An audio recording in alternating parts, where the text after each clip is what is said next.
Right, we are live. Hey guys, how's it going? Welcome back to the Kiwi Lads channel. We are here for the final round of the Six Nations. Now, this game will not determine the Six Nations competition, but it will determine who finishes last and who else progresses just that little bit further. At the moment, the way that the table sits, Wales have to get themselves a win in this game by theoretically about 7 points to be able to make their way above the Italians. Now, if Italy get themselves a bonus point for losing, they will progress just that little bit further.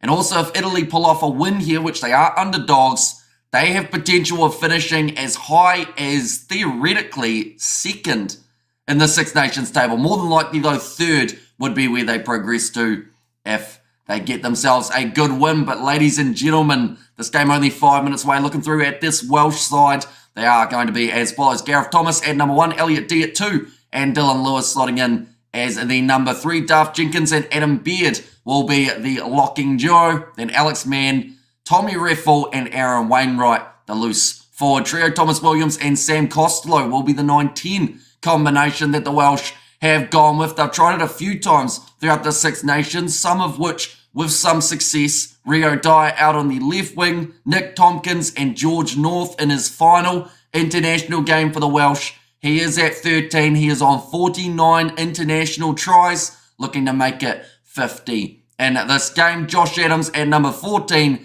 and Cameron Winnett there at number 15. A young, I guess you could say, prospect for the Welsh who not many people know about before the Six Nations. But now that we are here in the final round, a lot more people certainly know that man's name. For the Italians, Fischetti in the front row alongside Nicotera and Ferrari. Then Cannoni and Russa as the locking duo. Sebastian Negri at 6, Mikel Lamaro at 7, and also Lorenzo Cannoni at 8. So a lot stronger in the four-pack here for the Italians than we did see them a few weeks ago. They got themselves a pretty impressive win over the Scottish last week. They want to build on that and want to get themselves maybe what could be their highest ever finish in a Six Nations competition. Stephen Varney and Paulo Garbisi will be the 9-10. Monte Ioane, Mononcello, and Juan Inesio Brex, they are in the centres. And then the youngster Lewis Liner, after making his debut last week, he is starting at number 14, and Pani at number 15. So no Capuzio in the starting lineup. Also no Cannoni, not Cannoni, Garbisi at 9. Of course, Paulo Garbisi, though, still going to be there at 10. And hope the final weekend hope Wales can put a full show on today. So close too many times, says Fantastic AJ. In third, they can't get second, says Pazza Blaze, and also Hart says Italy, and Head says Wales, says Jimbo. And there as well. And let's go Kiwi Lads. Last round should be bruising matches tonight, says Blues Nate. Yeah, it will be extremely entertaining. Now, in terms of finishing second, there is still technically the chance that they can finish there. Of course, well, no, actually, never mind. They can get third. I was hoping for the Italians that with how well they've played in the Six Nations, they could boost themselves, but third would still be extremely impressive. More than likely, fourth might be where they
Right, we are back, ladies and gentlemen. Hope you are doing extremely well. The Wi-Fi decided it wanted to cut out just before the match started, which of course is the best time for it to do so because now the match is just about underway. But hopefully that is the only time that it happens throughout this live stream.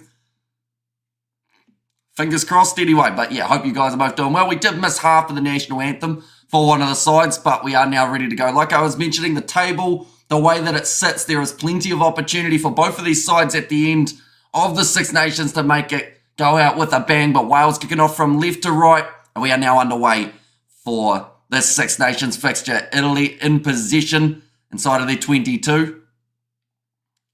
But yeah, like I said, the best and worst time for the Wi-Fi to cut out is just before kickoff. So hopefully that's the only time that it does go away. But Cameron Winnett takes it nicely on the halfway line.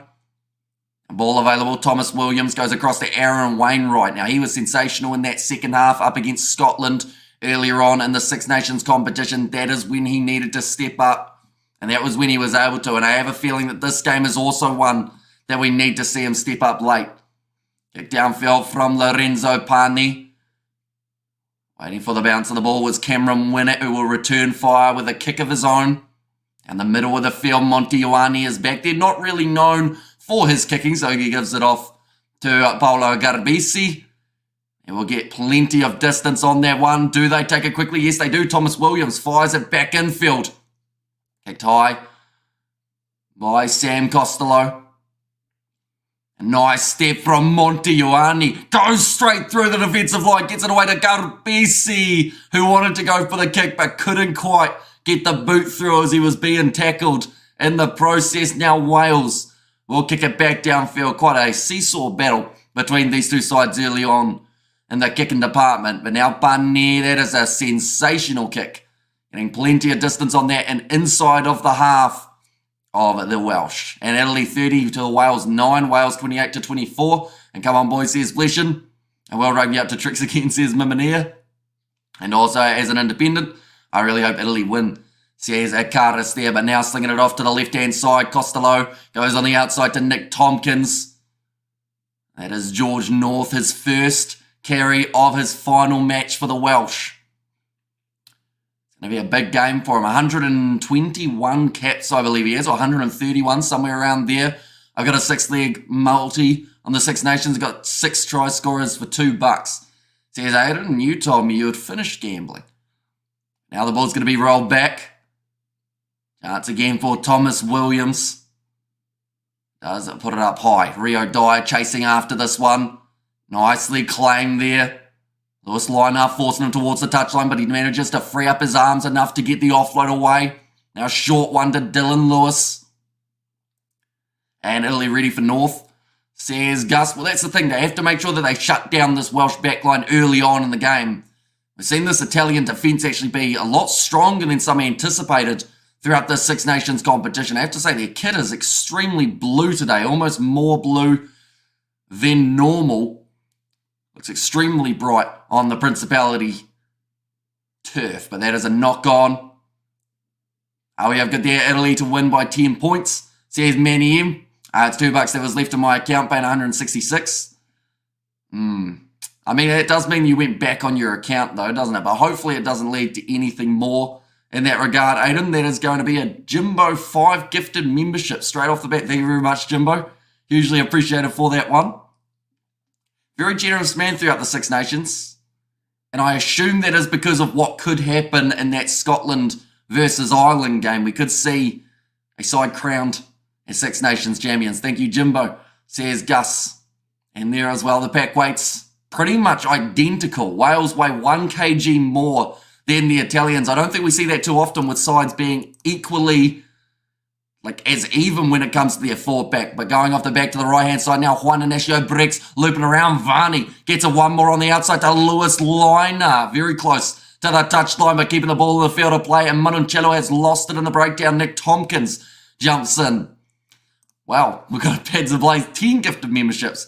And as well, thank you very much, Paddy. A lot of memberships going out on the channel. If anyone's wondering how you get gifted a membership, I believe there's an option in the chat that has pretty much that you can accept a membership. I think it's in the settings of the chat in a little bubble. I could be wrong there, though. Oh, they've won the Six Nations already, haven't they? Not quite, no.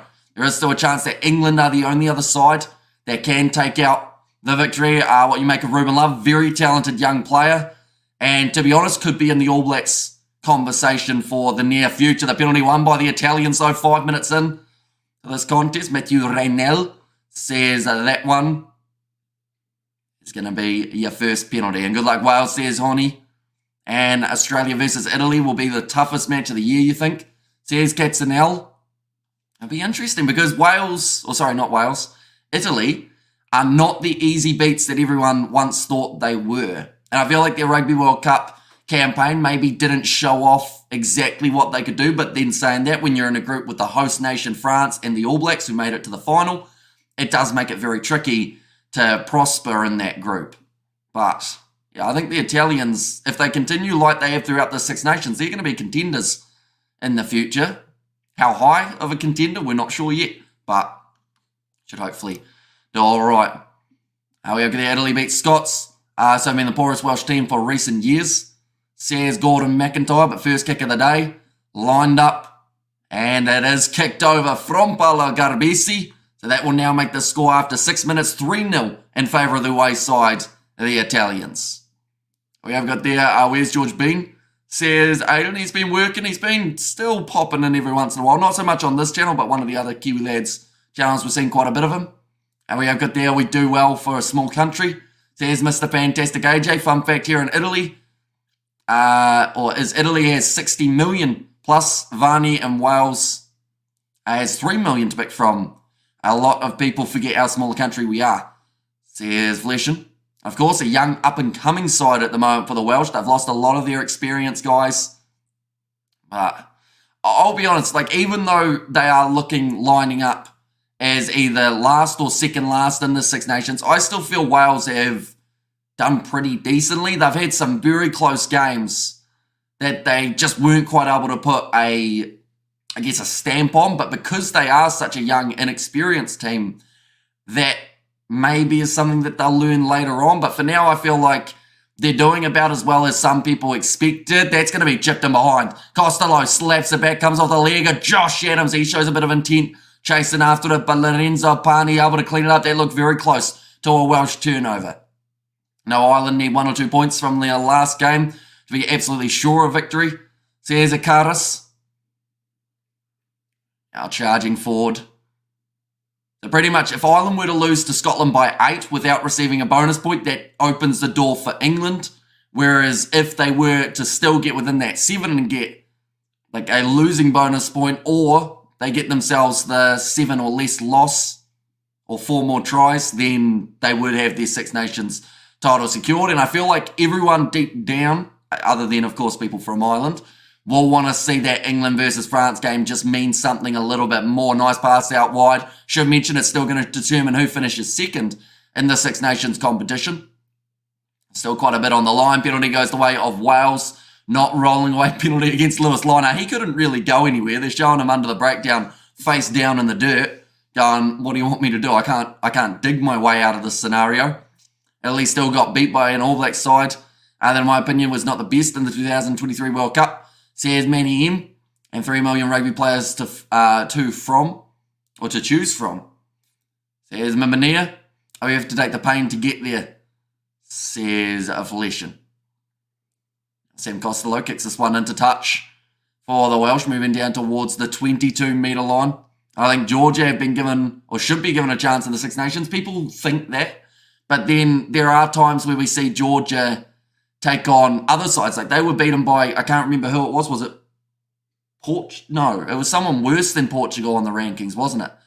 I think it was the biggest upset in terms of rankings when Georgia were defeated by, it was a European side, maybe German, I can't remember who it was, but it was someone in the last competition that Georgia were beaten by, and it was considered the biggest upset in terms of rankings history. So you don't want that to be a factor in the Six Nations as well. Imagine if they go out there and get beaten 50-0 by Ireland. It would be only 20 points more than the Italians, but it would still be Belgium. That's the one. I was thinking of Germany, but you kind of got to rotate that flag, and then you're a little bit closer, aren't you? But yeah, big win for Belgium. That is for sure. If England loses, will Ireland be champions? So he's gonna, I mean, yeah, theoretically, although France also have the smallest of chances, not really though, unless they beat England by 50 points and Ireland lose comfortably up against Scotland. The main thing is England and Ireland. They're the two big ones. Now, Italy in possession. 10 minutes into this contest already. These sides looking to play an attacking brand of rugby. And Italy should be playing in Europe nations, not the Six Nations. So here's Manny M. Yeah, although I don't think Georgia bring the same level of, I guess, revenue. They also don't bring the same level of competitiveness in some regards as this Italian side. So I don't think they would be going into the Six Nations anytime soon. Definitely not after this recent year's performance from the Italians. Here comes Lorenzo Pani. Tries to back himself, goes with the outside pass, Dyer, and then gets driven into touch with a good shot from Tommy Reffel. Oh, they're trying to say that maybe it was slapped out of hand. Georgia always on my mind. I like old sweet song. Keeps Georgia on my mind. Says a Mimania, but brilliant fend to Rio Dyer, who got beaten on the outside. Luckily for him, though, he had Tommy Reffel there to be able to clean up his mistake. Elliot D, he looks like he's already run through pretty much a field of tar. He's got a lot of black on the back and chalk on the leg. He's pretty much been thrown through a blender at this stage. Elliot D, Georgia hasn't beaten this Italian team plus money. Also, Flizzy versus Rome in spring. Says Felicia, nice inside ball to Dyer. Drove him backwards. Rio Dyer and Josh are my two try scorers this game. Says Aiden. Oh, optimistic for two Welsh wingers to score, that is for sure. That is still going to be available for Thomas Williams. They were trying to get that penalty by holding in Juan Inesio Brex. Referee says no. Williams going to the left again. Costello.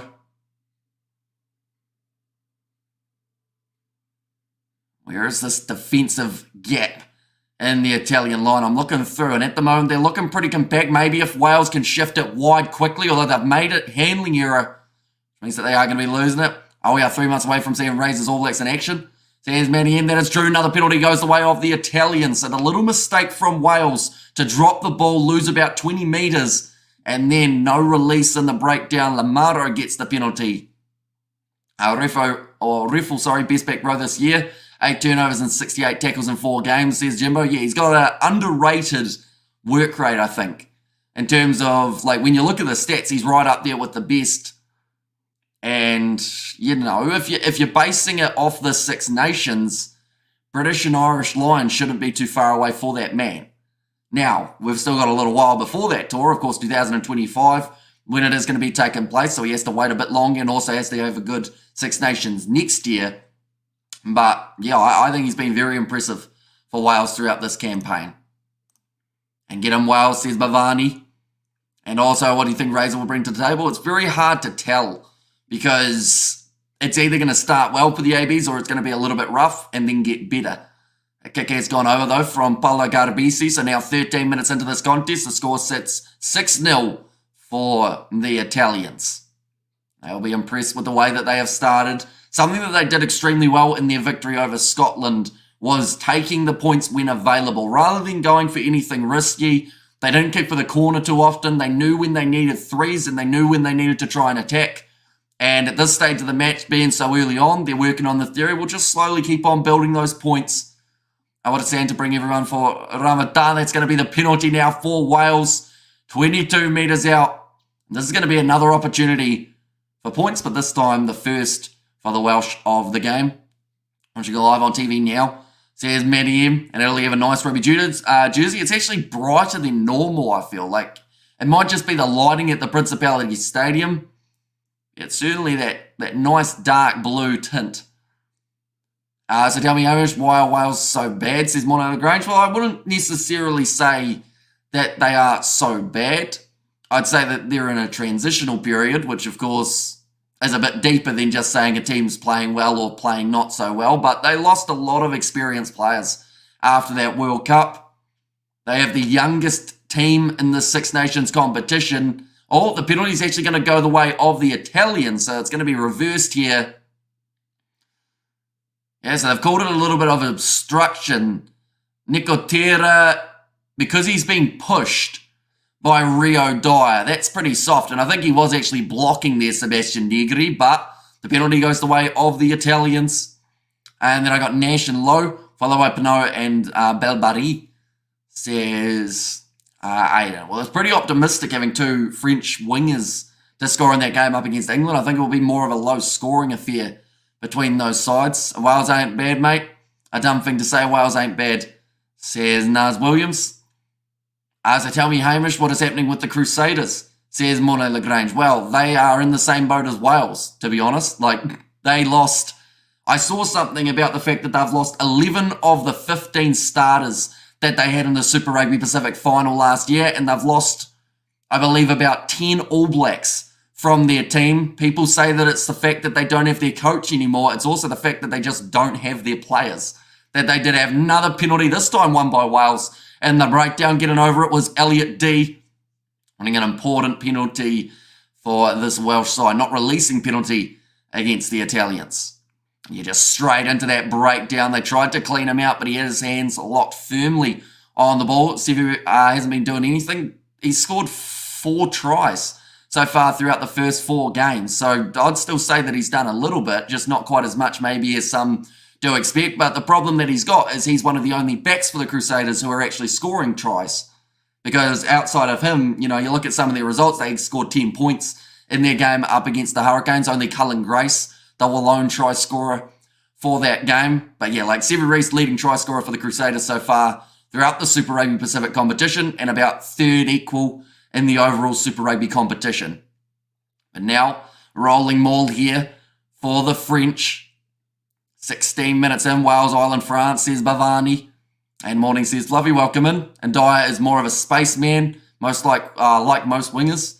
Says Manair knocked on there by Nick Tompkins. The pass was a little bit low, but he still would have liked to be able to gather that one. So many mistakes coming early for this Welsh team. Yeah, that one, I mean, it was dropping, but he's a professional rugby player. That should have been in the bread basket, taking that and hitting that ball up. I'm not sure whether he was looking for. No, he had his eyes on the ball. Saders looked lost without Mr. Razor, says Fluffy, and also those 10 international players, like I mentioned, that they are missing. Like, you look through at their side, they don't have Will Jordan, they don't have Ethan Blackadder, they don't have Richie Moonga, Lester Whainarnuku, Sam Whitelock, Scott Barrett currently due to injury. They don't have Cody Taylor. They don't have Joe Moody kind of, but I think he's back to injured in that regard. No Bryn Hall at number 9. That has made a big difference for them, which Super Rugby Pacifica team has impressed you so far. I think Moana Pacifica have stepped up big time compared to last year. Someone for the Crusaders who hasn't really stepped up is actually Levi Amua, a beast at Moana Pacifica.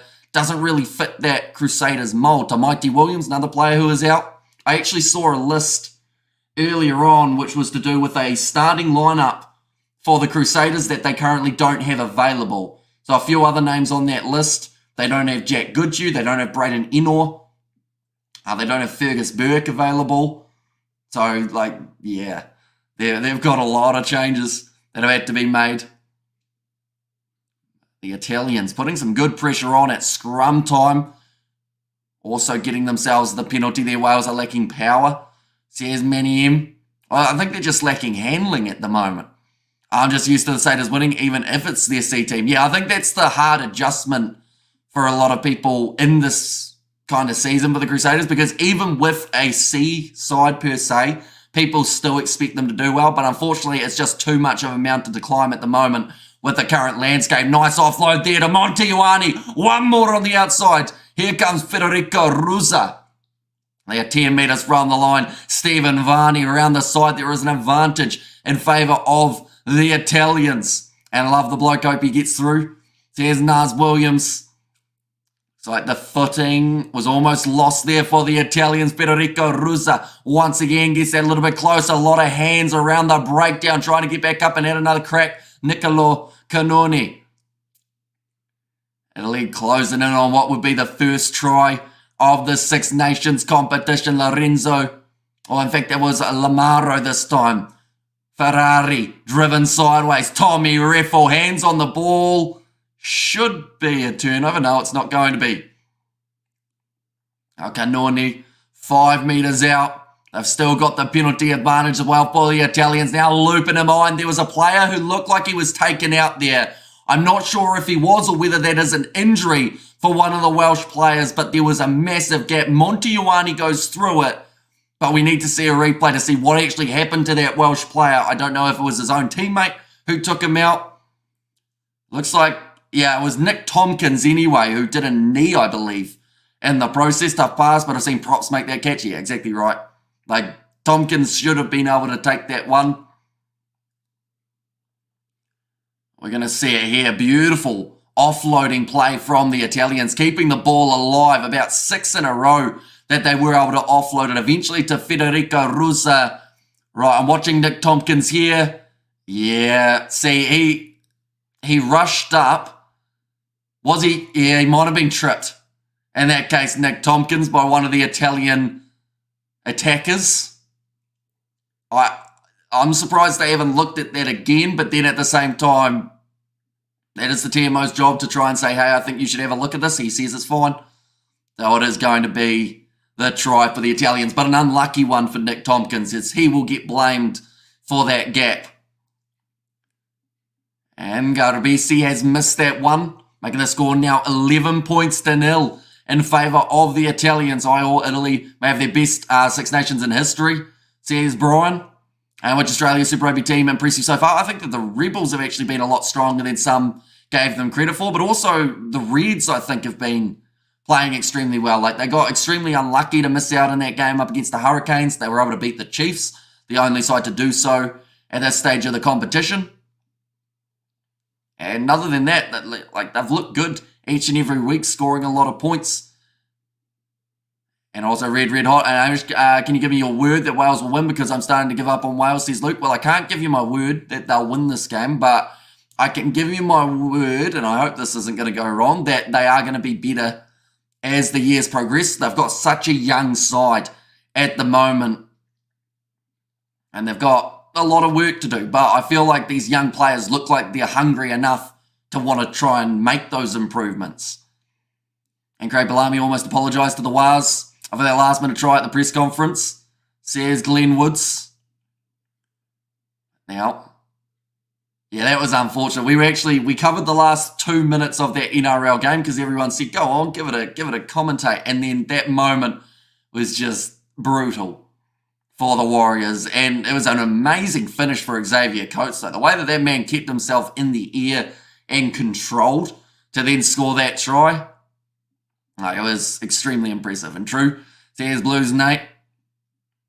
Also, that's a trip, says Jimbo. I thought so, but yeah, I assume that they've said that Nick Tompkins has run up there and I don't know whether they've said he's made contact with that other player, so it's his own fault. I still think that there was a bit of something in it, though, in that regard. 22 minutes in at the moment, the scrum feed for the Welsh are sitting on the halfway line at the moment, and they are down by 11. So a bit of ground to be made up here from the Welsh side for reaching that half-time period. Of course, the next game around the corner will be Scotland versus Ireland, ladies and gentlemen. We are covering that game on the channel as well. So if you are new, be sure to leave a like and subscribe. Do you look forward to next weekend's URC matches? I do. The only thing I'm not looking forward to is the fact that the 4 games for South African sides are all back-to-back with very little breaks in between. We're doing 3 games of the Six Nations today, and that's going to be challenging enough.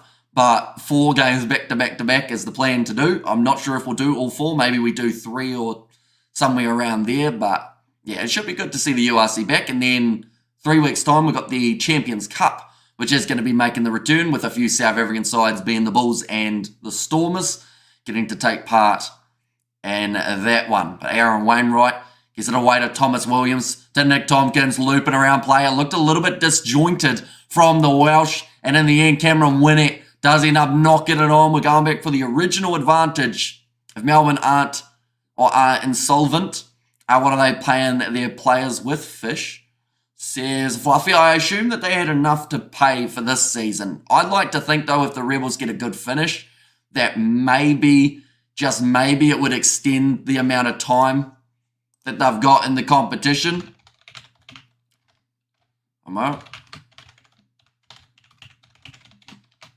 go like that. So currently, the way that it sits, ladies and gentlemen, we go to here and we go to here.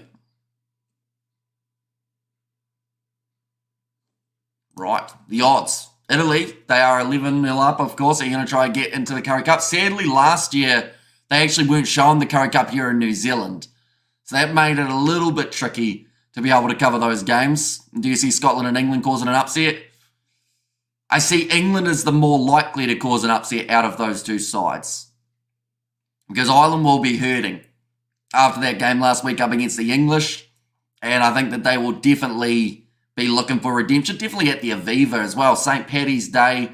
It doesn't set up much better than that for Ireland to get a big win. I ran my knee into my desk, says Principality. That is very unfortunate. Interesting final round here. DeVix, who's going to win. And, sorry, Badzer says, Mimania, Wales playing under a closed roof. They certainly are at the Aviva. Or sorry, not at the Aviva, at Principality. Hope the desk is okay, says Fluffy. And yes, Mornay, says Jimbo there. Are the Rebels hoping for investors?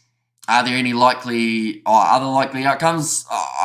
It's a tricky one, isn't it? Because they've talked about it for a long time, cutting the Australian sides from 5 teams down to 4. But, 5 teams down to 4.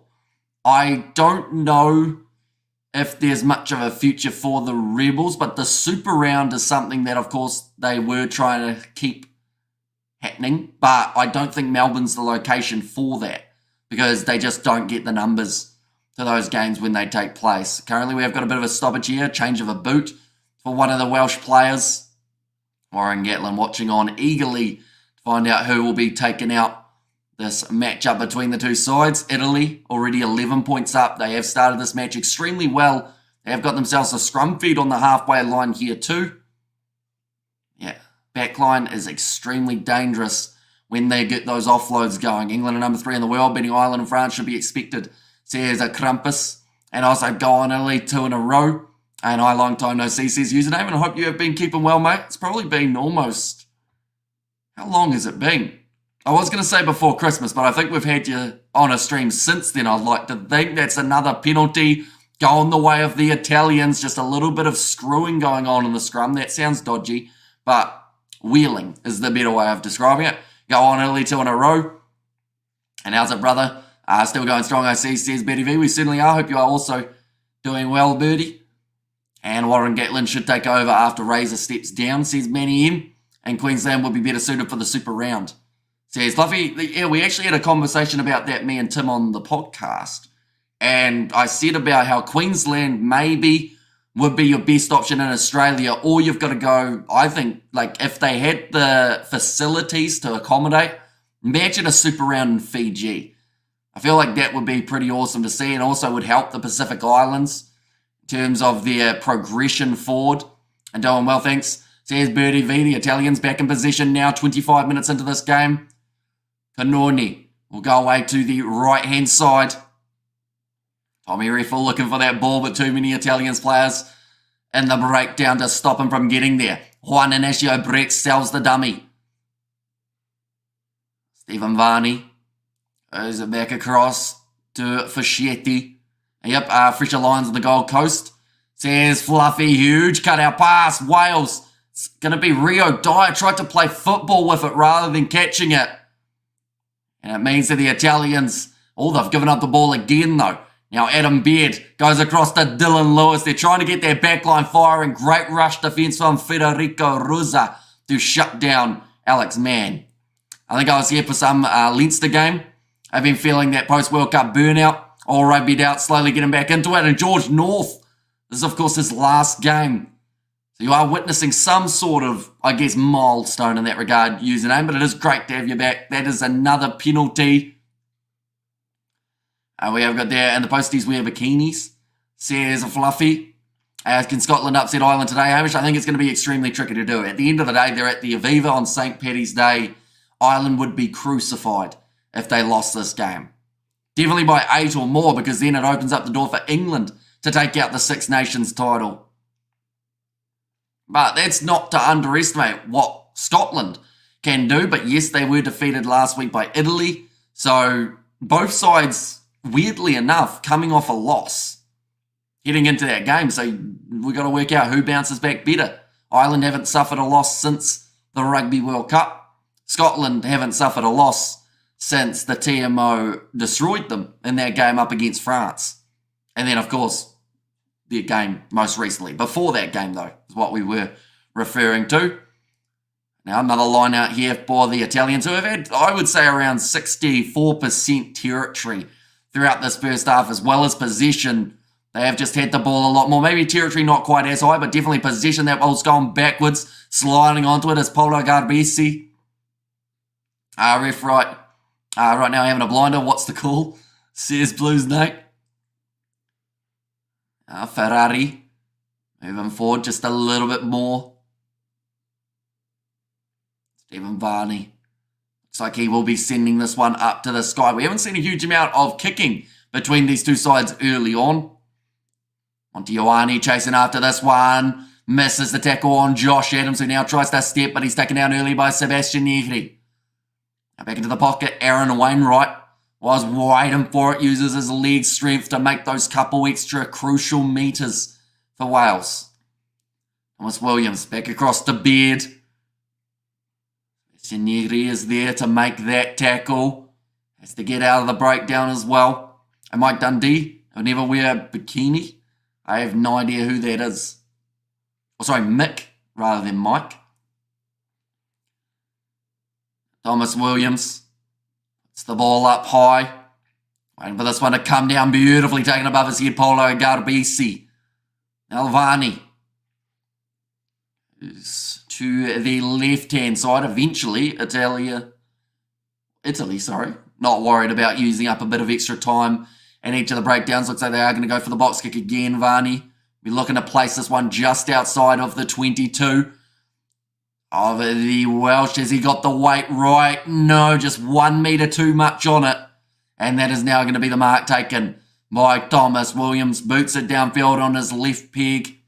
Garbisi also using that left boot back into the field. Oh, miscommunication at the back between Winnick and Costello. Oh, and Winnick is not happy. I think Costello may have gone into a zone that he wasn't supposed to be in by the sounds of it when it was saying it's in my area. To be fair, though, it was drifting inland. Would have been a nice, easy take for Costello. That's why Evans when Katie isn't here. It's an upset. Says Aiden DV. So when did you get back at home? Says Mornay. So last Sunday night was when we ended up getting home. So we got home before that France versus Wales game. Okay, another change is actually going to be made here, this time for Italy, and when it's fault, back to it. Says a Jimbo, head injury assessment for Nicotera, so Lucchesi going to be making his way from the field. Or making his way onto the field, I should say. But yeah, it seemed like it was drifting away from Winnick. Costello was ready for it. There was a lack of communication at the back, though, from the Welsh, which has now cost them a lot of possession and a lot of territory 30 minutes in. Feel like there is some sort of set piece coming here for the Italians. Question is, who is going to be that man to run it at the line? They're going to the short side, going over the top of Polo Garbisi, but finds the hands of Lorenzo Pani. It's driven towards the touchline, but the ball is still available there for Stephen Varney. Lorenzo Canoni. They use that one. Juan Inesio breaks back across, and even though the Italy argument has been dying the last couple of years, if they win this, that's a cross kick. Pani, though, knocks the ball on, and it goes into touch. They should definitely end, or it should definitely end should Italy leave the Six Nations. Unfortunately, though, like the next thing will be, of course, if Wales do finish last. Like, I feel like everyone knows that that will be the team. How everyone's like, oh, replace Wales with Georgia. But then, no. Like, they won't replace Wales at that stage. And also, I believe when those two sides played in the World Cup, did Wales get themselves the victory or did Georgia pull off the upset? I think Wales won that, I believe. Aaron Wainwright now. I think it was close, and then Wales just blew them out of the water in the second half when Georgia got tired, if I remember rightly. All available here. The next big question will now start of how can the Six Nations work with European Championship? Says username. Yeah, that'll be the trickier one to try and work out. One's going to be put into Dutch. Italy is out of the should leave the Six Nations long ago, says Mimini. I mean, earlier on the live stream, though, someone was asking, should Italy be replaced by Georgia? And I think everyone now feels no. I think that they've had a very good campaign in the Six Nations. They drew with France. They won against the Scottish. And they drew with France in France as well, I think, is what made it that much more impressive. Yeah, we did Georgia, then not all that. Says Fleshin, nice since I bought them Monte Ioane. A lot of players trying to avoid getting hit in that scenario for the Italians. And many people will say there's no place like home. Says Monet Lagrange. It's a quote from a movie, isn't it? I can't remember what movie though. Is it Stuart Little? Did they say that? Back across the left. Garbisi, bit of a cheap shot on him. Oh, and a little bit of afters as well from Adam Beard.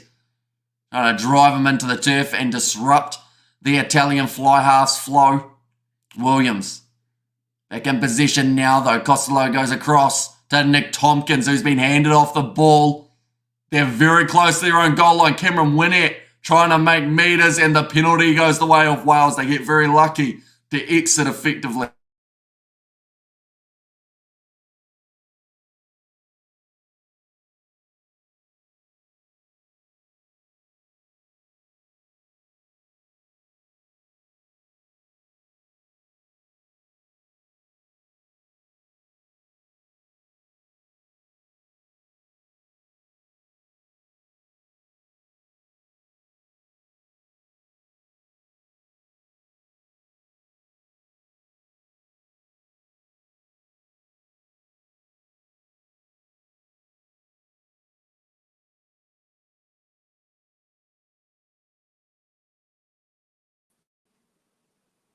Hello everyone, I'm a little tiny me at the moment. I don't know how to change that just yet, but fun fact, it once again cut out the Wi-Fi, but we're still here.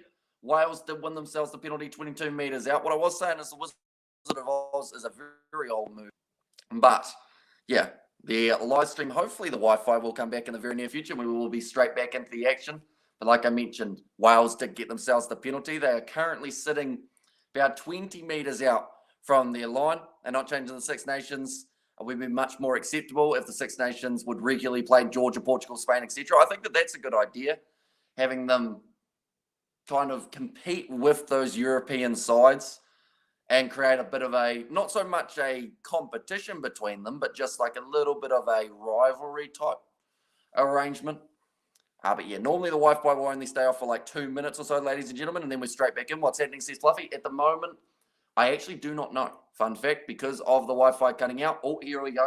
We're back again. We're going to quickly switch back over to the other me. So I'll see you all in a very short moment. There we go. We're back, ladies and gentlemen. And we will go like that. And like that. There we go. We've got the scoreboard back. I've just got to quickly mute myself on my phone,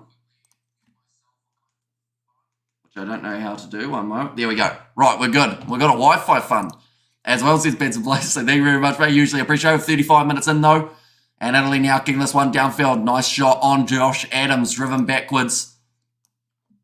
There's 2 times in this first half that the Wi-Fi has cut out. We might have to go onto data for the rest of the streams, perhaps. I just kick everyone off the Wi-Fi. Everyone is off the Wi-Fi. It is currently about 4 a.m. in New Zealand. And now Nick Tompkins gets the offload away to Sam Costello. All right, Hamish Rose says, Vijay, welcome in, mate. Hope you're doing extremely well. Thomas Williams now goes off to Aaron Wainwright. Tried the grubber, but it goes into touch. And now another Italian line out. You got this gig waxed, says Stretch Fletcher. And also new router says, Gus, we've actually tried that, but just being from a small town means that Wi-Fi, it seems to be a rarity at times. We have got their new router. Can we please play Papua New Guinea in Super Rugby and put Kenya in the URC? I don't know about Papua New Guinea in Super Rugby. I think that they could have Papua New Guinean players and other sides, maybe Moana Pacifica, could look at bringing in a few of the players, but I think that's a wee way off. Nice charge down. Go to BC now. I'm going to kick this one down the middle of the field. It does drift a little bit towards Rio Dai, who now is able to run it back from inside of Wales' own half. Lined up early from Maloncello. A little bit of a counter-ruck there from the Italians, and they've managed to almost get that. Oh, Thomas Williams has kicked the grass and tripped over rather than kicking the ball. Now, Italy were back in position. Now they've knocked it on. Back in the hands of Wales, who will look to shift it through the hands. They had the knock on advantage. Here comes George North. Thought about an offload. That's a player taking off the ball. She's getting a bit scrappy at the end of this first half. Another knock on. Although, sorry, knocked back by Wales. Now 3 minutes remaining. And twice in 10 years is all right. I mean, it's with a real girl twice in 10 years, says Fluffy. But 3 minutes remaining. Thomas Williams now to roll this ball back. Like they're saying, Wales just lacking, I guess, attacking intent, and they keep on having those handling errors that are costing them drastically. Montejoani slaps her back onto the side of the Italians, and their breakdown was Josh Adams. I'm not sure if there was a clear release, but the referee says, yeah, why not? And it's a penalty now to the Welsh. I thought rugby was all about knocking back jugs. Says, lovely, that's after the game. Josh Adams did well. Yeah, no clear release in there. But Josh Adams does win the penalty for the Welsh, and they will now kick this one towards the corner. This is their last real big chance, I would say, of the half. With 2 minutes remaining on the clock, they have to make the most of it here if you're Wales. Wi-Fi outages, be happy in Durban yesterday. In fact, half of the country lost an undersea cable and connection. Says Stretch Fletcher. Now Elliot D. And we're going for this line out. Nicely taken by Wales. Wainwright with the short ball, and Nick Tompkins knocked it on again. And go to Ligoki Southern Europe on the world-class rugby match. And Naomi in Portugal. So there's Naomi there. And of course, Portugal, one of the sides that really stepped up throughout their Rugby World Cup and in some regards overperformed compared to what people expected from the Portuguese. Yeah, doing very well throughout their World Cup. So tell me, Hamish, what just happened? Did something malfunction? Says Molina Grange. Like I said, the Wi-Fi just cut out. Unfortunately, it has done it twice already on this live stream. It will probably do it again before the end of the stream, but after this one's finished, we'll try resetting the router and all that stuff, and hopefully it doesn't cut out throughout the next 2 streams. The backup, of course, is that I've got the data on my phone, but during the cutouts and the outages, we can't actually see what's happening in the game. Tompkins very disappointed with his performance so far in this game. He's been struggling big time. Stretch, that's rough, all the best. And can we put the Barbarians in the URC? No. Not the URC based regionally. And it's all worked out so that it's kind of 4 different groups that are all combined into one competition. You find the undersea cable at the back of the sofa. Scrappy game, says John MC. And yeah, a lot of early errors actually coming from these 2 sides. Mainly Wales. They have been the side that have struggled that a little bit more. Right, the time is back on. 90 seconds remain in this first half, and the Italians will be in possession. They might still look for one last attack here, Italy, even though they're just out from their own goal line. More than likely put together a few phases, then put their ball into touch. And Fluffy, that's unprofessional, lol, says Mimania. The ball is fed in by Stephen Varney. Front rows have collapsed, and the penalty goes the way of the Italians once more. And what about putting the British and Irish Lions in the URC? Once again, nah. You can't do that because a majority of the players playing for the British and Irish Lions already are associated with other URC teams, and they don't have enough money, I don't feel, to put the British and Irish Lions as a full-time side with all those contracts of the players associated. It's a me contract. I don't have any choice, says Fluffy, but now the Italians will kick this one into touch. They'll be about 42 metres out from their own line here.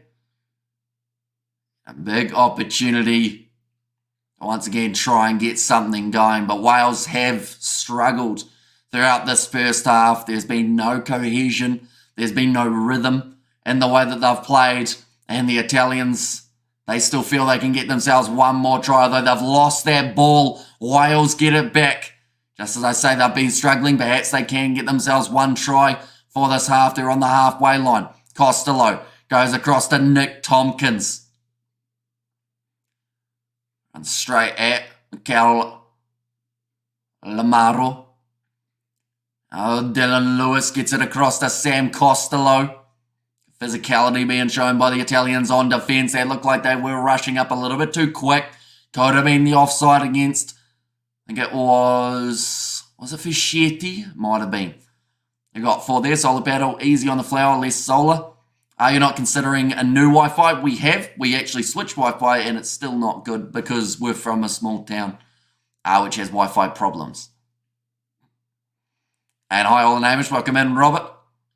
I don't want to see the Lions play in the World Cup for the World Cup's anniversary. Says a Krampus. That one's going to be booted into touch by the Italians. They decide they don't want to go for that one last attack, and that is now going to be halftime. 11 points to 0. A good start to this match for the Italians, and a lot to work on for the Welsh heading into the second 40 minutes, but they are not out of this game. One quick try, and all of a sudden, she's all on for young and old. I'll have to wait and see exactly how it ends up going, but we will get some stats for the second half, ladies and gentlemen, or for the halftime break. Anyway, the Lions would smash the World Cup. Says a Krampus, and I'm back. Says Bats Blaze, and also, hey Hamish, says Brandon, welcome in, mate. Hope you're doing extremely well, and pull your socks up, Wales, says a Fluffy. And there as well. I see that Andy Good's prediction was Wales by 4, Ireland by 16, and England by 2. At the moment, I don't think the Welsh have been playing like a side that would win this game by 4, but they need something to go right in the second half. So tell me, Hamish, who's the referee for this match? It is Matthew Reynell in charge of this contest. And I'm a big fan, or a big England fan, but if England aren't playing, I cheer for Italy. They always feel like the underdog team. I just want to see improve, says Big Rig Joe.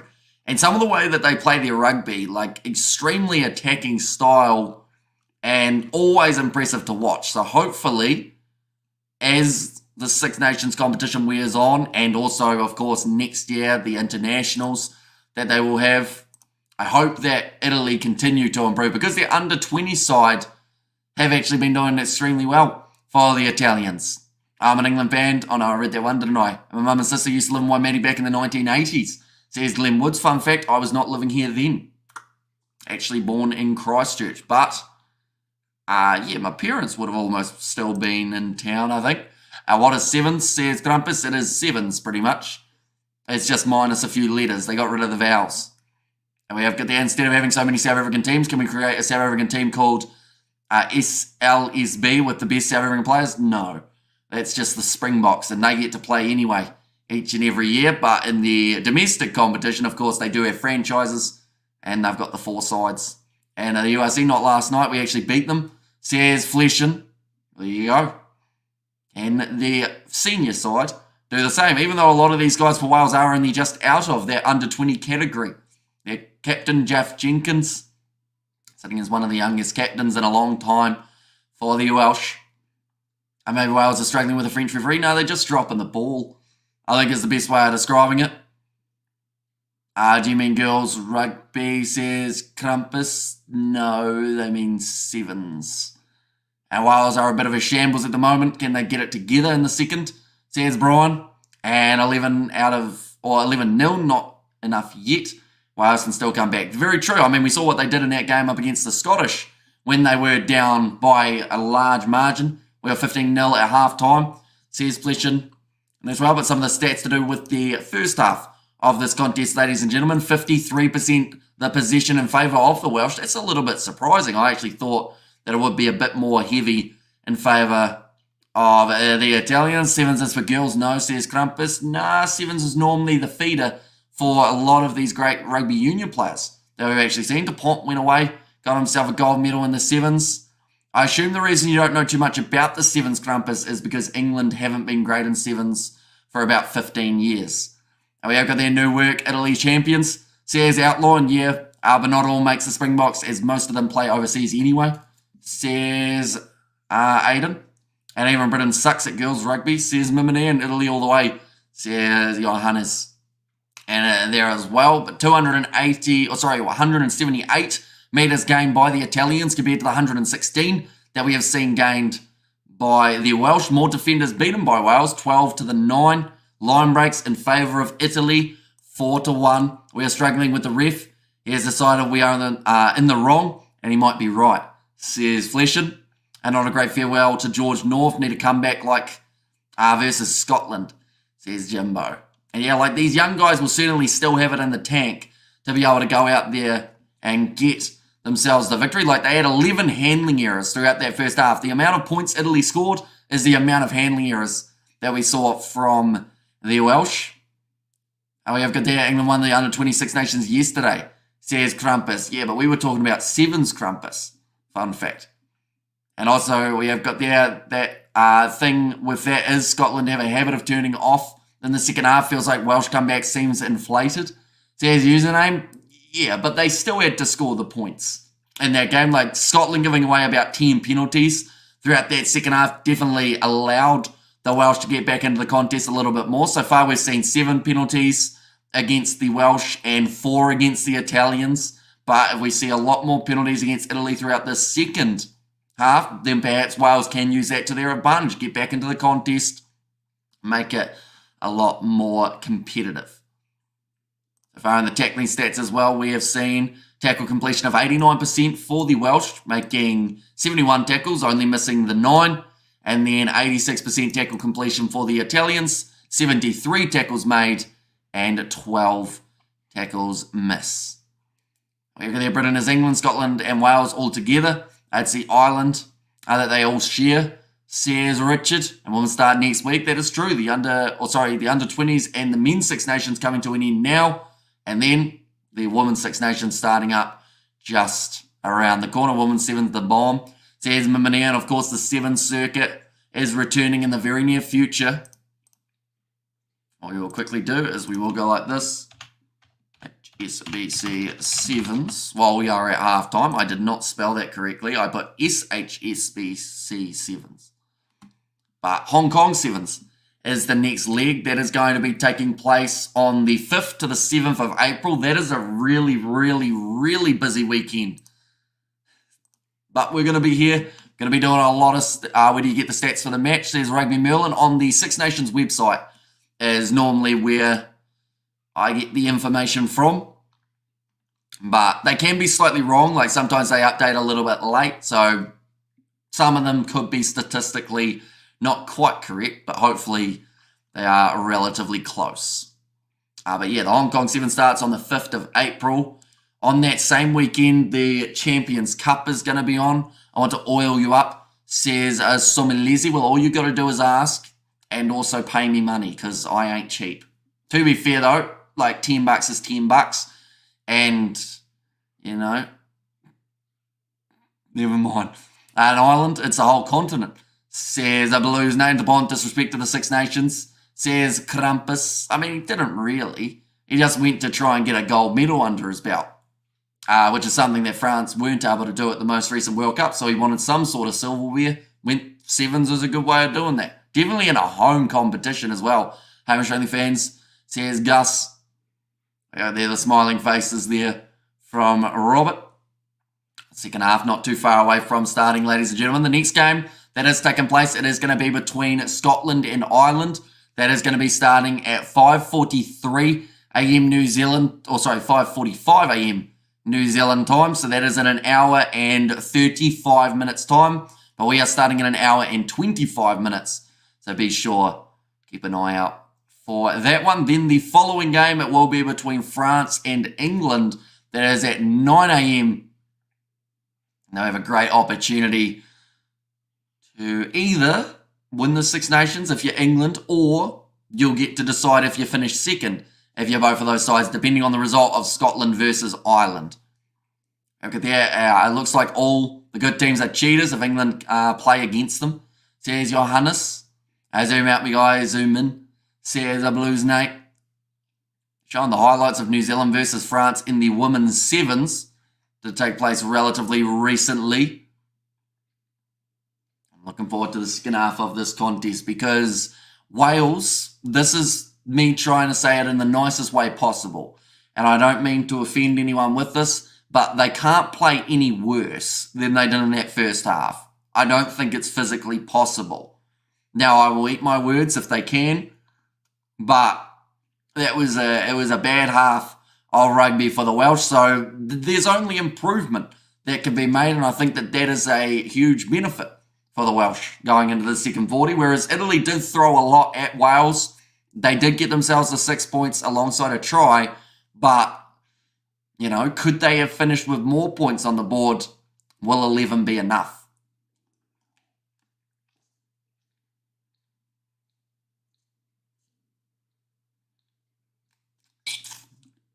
I'm offended, says Fluffy. It doesn't take much. An island is an island when you can walk from one side to the other without stopping for a jug. Says Mimania, look like Menzies' boys.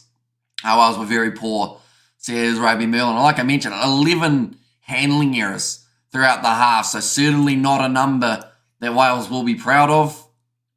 But, I mean, there's still a really good shot in their second half for them to get back into the contest. They just need to start well. I think that is the main thing. They can get themselves the early start here. Who knows what will happen? And New Zealand is definitely an island then. Says Fluffy, it is, yes. And just smash the like button. Says Glenn Woods in there as well. So Rugby Merlin, I will ask you the question as well. Who did you predict to win this game? Out of curiosity, I believe if I've got you correct, you do a few previews of rounds, maybe. Hopefully I've got that right. So yeah, in that case, who did you back for this game and also the rest of the round? Who did you go with as the possible winners? Yeah, I didn't read that properly. Says Fluffy. What are your thoughts on fans blaming the refs or when their team loses? Don't know if it's just me when I feel that that's getting more frequent and aggressive these past few years, says Big Rig Joe. An interesting watch is actually I think it's called Whistleblowers on NZR Plus, I think, or Rugby Pass TV, one of those two. And it kind of shows what the referees went through throughout the Rugby World Cup, and it is pretty brutal. Like, you wouldn't watch that as a young, aspiring ref and go, I want to do that. And Wales, I had to, and Ireland and France, all the home teams. I think that's relatively safe. Although, probably not the start to the match that anyone anticipated for this Welsh team. We thought maybe they'd come out firing and can't walk to the shops without being assaulted by jugs. Says Fluffy in an Italy replacement front row bigger, more experienced. Welsh backs need to turn it on, says Jimbo there. Yeah, the second half, definitely the first 10 minutes, is going to be extremely crucial for Wales, because if they can score themselves some form of points, even if it's 3, just to get them on the board, give them some sort of, I guess, fight in this match. New Zealand as an island. We have North Island, South Island, and Stewart Island. If Italy get the bonus point win, the third place finishes on, says Rugby Merlin. And yeah, they're 3 tries away, and they look capable of scoring the 4 here, Italy. They've really done well throughout the Six Nations compared to how people did expect them to finish. One moment, we have got it here somewhere. In fact, it's the only one that got taken away was actually the overall standings of the Six Nations competition. So hopefully we can get that back. Where is it? It'll be somewhere here. There it is. Right. This is the way that the table currently sits. For anyone curious about who can finish where, there's actually still a lot that's on the line. Wales, at the moment, they need to get themselves a big victory of around that 7 points, which I know doesn't sound that big, but at the moment, with the second half just around the corner, it could be quite a big victory for them, but they would have to finish this game with 7 points advantage so that they do actually finish ahead of the Italians, whereas Italy, if they win this game even without a bonus point, that's That's the thing, though. They need a bonus point to be able to go up in the ranks because France and Scotland both have better points differentials. Now, that could change at the end of the round, depending on how much Italy win this game by. Currently, they would be sitting with a points differential of minus 26, which would mean that France or Scotland need to lose by 30 points to then have the Italians overtake them. So there's a bit of ifs and buts about what can happen from here on out, but there's still a decent chance that we see maybe Italy finish about 4th, maybe if they're lucky. Are going to need to get a try right off the bat in the second half to get on track for that. So here's Big Rig Joe, and now the both sides making their way back out onto the field. George North, it's his last game for Wales, but they haven't played like it is. This is not the send-off that he would have liked. That's the thing, it would be his 50th try as well if he is the one who's able to score it. Just the one try throughout that first half being Monty Ioanni's. One misconversion for the Italians as well. Looks like Paolo Garbisi is ready to kick this one off. Go like that and like that. And we are now ready to go, ladies and gentlemen, for the second 40 minutes in this game. Can Wales make the comeback, or will the Italians finish their Six Nations possibly higher than they ever have before? Looks like Wales, the coaching staff, are extremely livid at the moment. I don't know what the halftime talk was, but they have still not finished talking about what they need to do to get themselves the win here. It is kicked off by Garbisi, though, and nicely taken by Wales inside of their own half with Adam Beard. Now Thomas Williams going across the first receiver. Bit of possession would be ideal. Let's go Wales. Says Rugby Merlin. Ball going to be rolled backwards here. Thomas Williams. Going to put it high. I'm not sure which of the men off the bench for the Welsh will make the biggest impact, but that is a nice bit of work under the high ball from Josh Adams. Wales retain the kick. Thomas Williams now going across. It's the left-hand side. Have to try and play a free-flowing game here, Wales. Lucchese has gone off the field, and Nicotera has come back out. That is due to the HIA from earlier on. He did pass it in the end, Nicotera, so gets to be on the field once more. Awkward bouncing ball for Sam Costello, but he does boot it downfield. Looking for some good distance. Nicely taken by Paolo Garbisi. Low tackle in by Rio Dye, and Tommy Reffel finishes the job. Now away to the left-hand side. Ferrari not often playing halfback, but does have to in this case while Varney was absent. Speaking of Varney, he will now roll this one back. Go for the kick high. And the thing for the Italians is they don't need to be in any hurry throughout the second half, unless, of course, they are trying to chase their bonus point for 4 or more tries. That is a good counter-ruck from Italy, but unsuccessful. And back across to the right-hand side with Gareth Thomas. And now again, the box kick will be in play for Thomas Williams. George North can't remember being born, says Krampus. Now it's going to be kicked by Rio Dyer. Chasing after that, but Paolo Garbisi takes it on the halfway line. Seems like there's more of a kicking game for Wales throughout the second half already. Only 2 minutes gone, and Varney's going to return favour with a kick of his own. Playing force back on the halfway line at the moment. These two sides running onto it was Cameron Winnett, lined up early by Lamaro, the captain. I can say a lot about the Italian side, but I've never seen them be complacent. Says Big Rig Joe. Yeah, if they get the opportunity, they will look to break the line and score the tries. It seems like they are matching Wales at the moment in terms of tactics for the second half. Around Merlin, good content. Says Blues Nate. And there as well. Just charged down the kick. I never abuse a jug like that. Says Fluffy. Across the right-hand side, Thomas Williams. It's a high. Costello. Chance under this one out wide. Pani has taken the man out in the air, I believe, with Josh Adams, but it has fallen back onto the side of the Welsh. Thomas Williams, inside ball from Gareth Thomas. Now Williams again. Goes to the right-hand side. Low tackle made on Alex Mann. This is the first time Wales have been inside of the Italian half with ball in hand for quite some time. their best chance in that 38th minute, but unfortunately just a handling error did stop that attack from taking place. Now Williams looks to go off to this left-hand side. Go Wales. Says William Moses. Pass on the outside to Rio Dyer. Space now opening up. Ball on the inside to Thomas Williams, who is a looping around the back ducks underneath the tackle attempt of Stephen Varney. Lot of pressure on Rio Dyer in the breakdown, but that is fantastic work from Aaron Wainwright, who just muscled up with 3 Italians and kept the ball on the side of Wales. Thomas Williams now going off to Sam Costello. To the right-hand side once more. Nick Tompkins hangs on to it.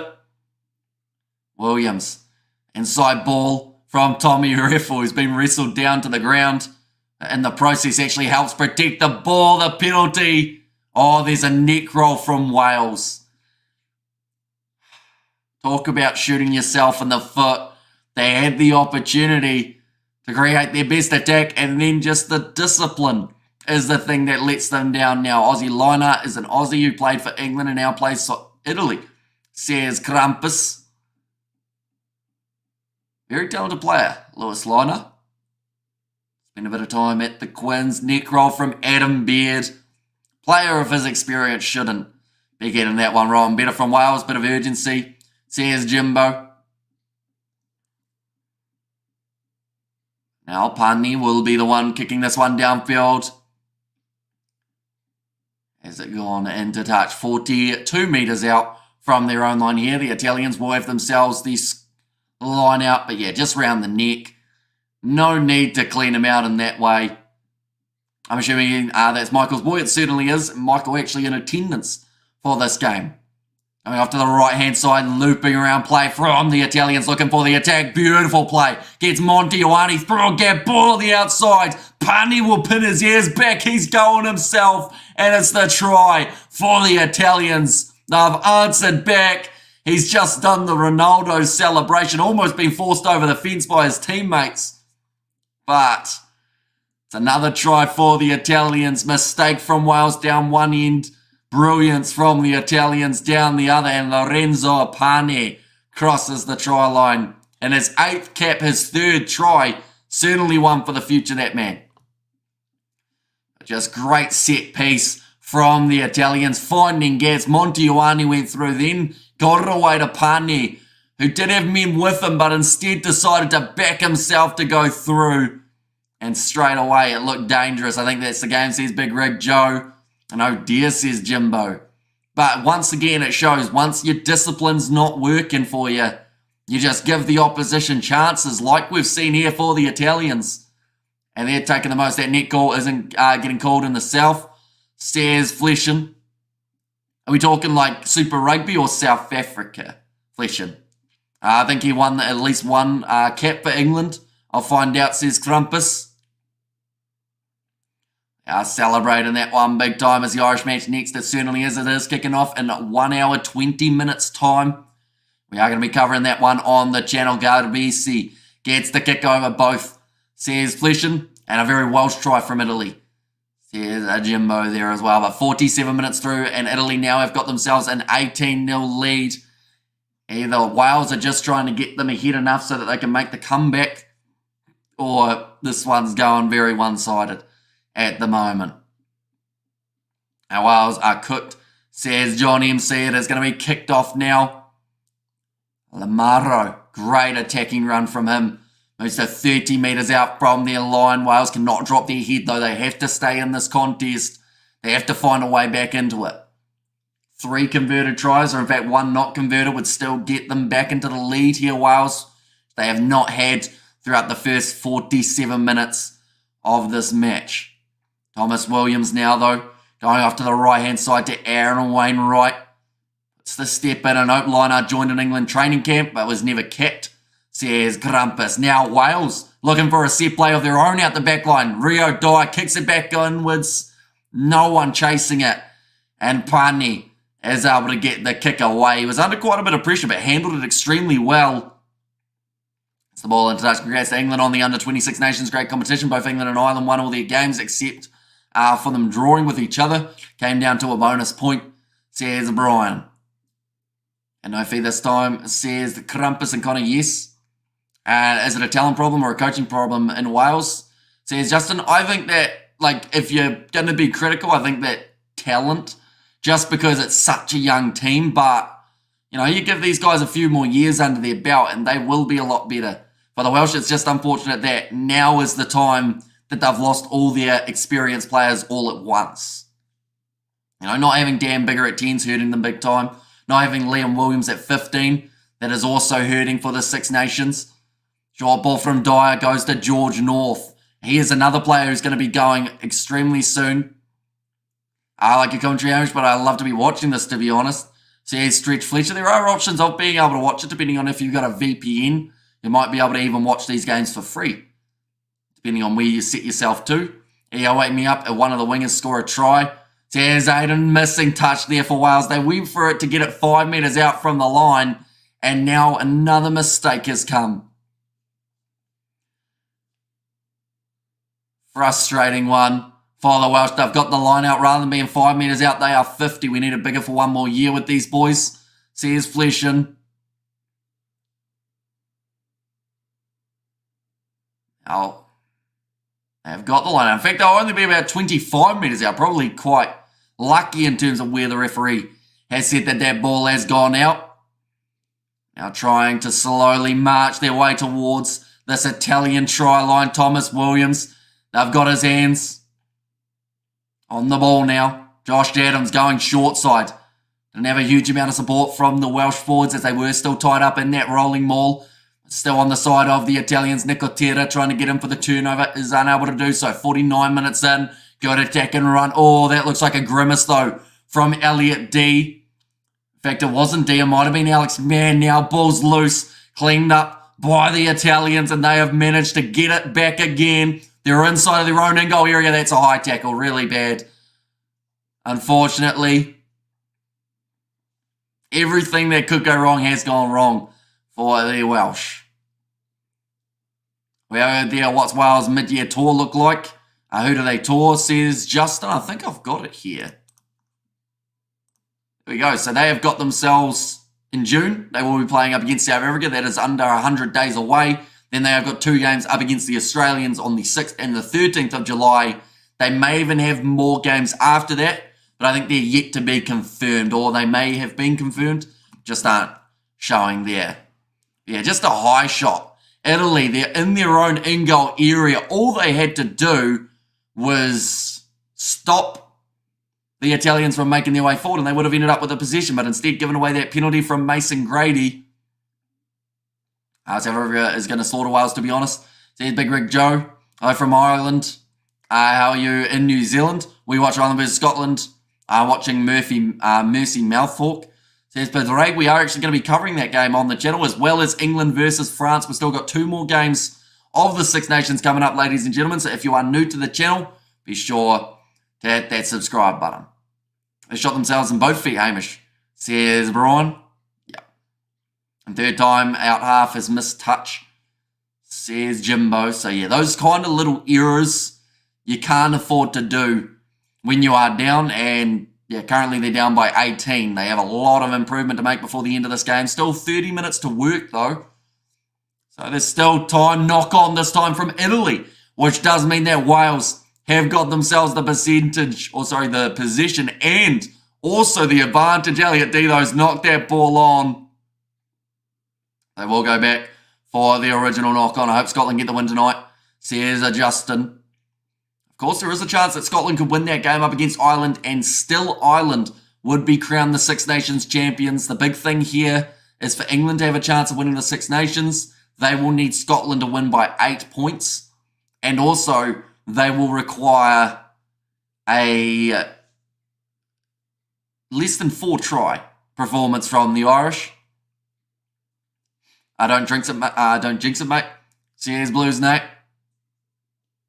And also we have got there Lols Sears Robert. John Austin Byrne is misspelt. I think he means bastard in there, but he has got 2 R's in it. And that's good knowledge, Hamish, says Krampus. Go on, Ireland, says John Austin. Hey, I wasn't saying that's going to happen. My prediction originally was Ireland to get the Grand Slam. But, yeah, that is just the outcome of what could happen in the overall rankings. Like Ireland, even if they lose it by 7, they'll still win the Six Nations, but that's not the way they want to end. They will want to close out with a victory, and I think that they will. And Paddy's Day, yo. Does that mean you've already been heavily drinking, John? Wainwright now charging forward into the 22 here for the Welsh. Neck roll by Wales, sausage roll for Brian. Says Brian. And indeed, says John. Penalty again to the Italians. They couldn't get the ball out. A few beers. Says John. Not releasing. It's hurting them big time. Every time there's a chance for Wales, Italy have just been too strong. And the breakdown couldn't get the clean out there. Tommy Reffel, the England versus France under-20s game was a good game. Hope you get similar tonight, says Justin. That game between Scotland and Ireland, of course, going to be taking place in 1 hour, 15 minutes time. Match between England and France kicking off in 4.5 hours time. And we will be live for both of those games, ladies and gentlemen. So if you are new, be sure to hit that subscribe button. So far, Wales have visited the opposition 6 times compared to the 5 of the Italians. But the big difference is Wales are still yet to get themselves any points on the board throughout this game. Lamaro, flat ball. That is Ross Vincent. Hands on the ground, says Matthew Reynell. Another box kick, this looks like. It is going to be Pagerello. And St. Paddy liked a few beers and brilliant try. Says Brian. Ball is put high. Nicely claimed by Josh Adams. Williams. As across the left-hand side. Lead drive from Elliot D. Now Williams again goes back to Sam Costello. He's gone for the cross kick. I don't know if he struck that the way that he wanted, but Lewis Liner has been able to steal that ball back for the Italians. George North looking for the turnover. Can't get his hands on the ball though. Currently on the halfway line, Italy in possession. They've still got 26 minutes to score 2 more tries if they want a chance, finishing 3rd in this Six Nations competition. Been told to use it now. And Pagerello does just that. Lewis Liner chasing after it. Good shot put in on the Welshman who has the ball. Cameron Winnick. Elliot D again. What do Wales need to do to get back into this game? Like, they need some form of try, but every time they've had an attacking chance, they either knock the ball on or get penalised. So I think they need a just straight line break. And the scenario was a knock on from the Italians on the halfway line. Scrum feed for Wales here.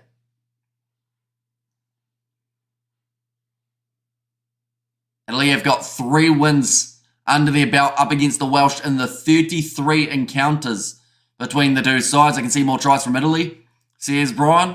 Yeah, they've looked very good on attack throughout this game. Their 2 tries that they've scored have been very impressive. In terms of the set piece, it's almost Rio Dye actually taking the man out in the air, Lewis Liner, and they need Italy to get 3 red cards.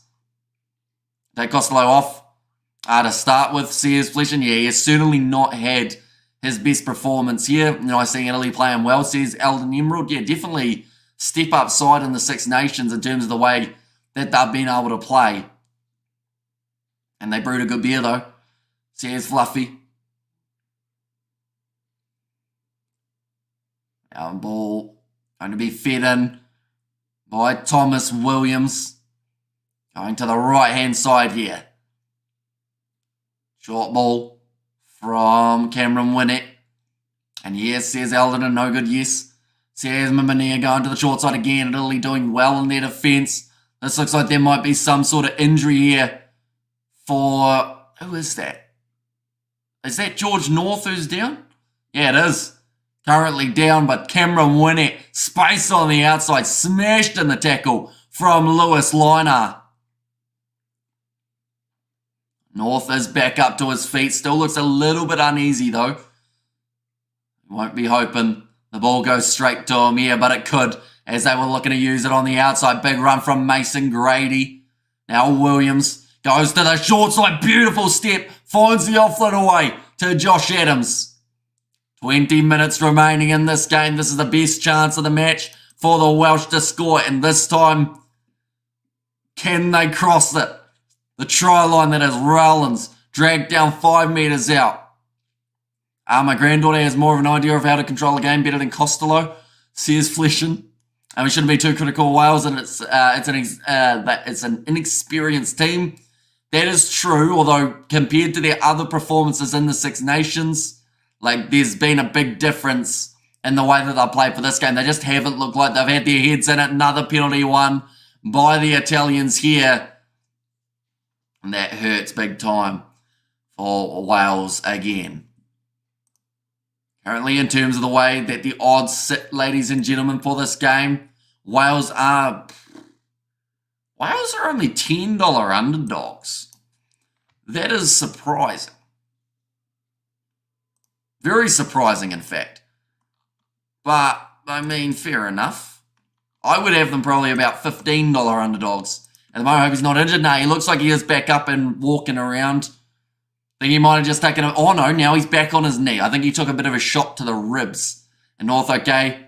Says Jimbo, yeah, looks like he is going to be continuing in this match. He doesn't want his last game to come to an end earlier than it has to. We're going to see here... where is it? The injury... Oh, yeah, he just gets the wind taken out of him. Landed on his back by the Italian player. And that's Paul, says John MC. And both liners are boys playing solid rugby right now. Reds and Italy too much. Dad be proud of his sons, says Blues Nate. Last 8 wooden spoons going the way of the Italians. There is a chance we will see the Italians finish higher in the Six Nations than they have ever before. And also, still don't understand why they say underdogs.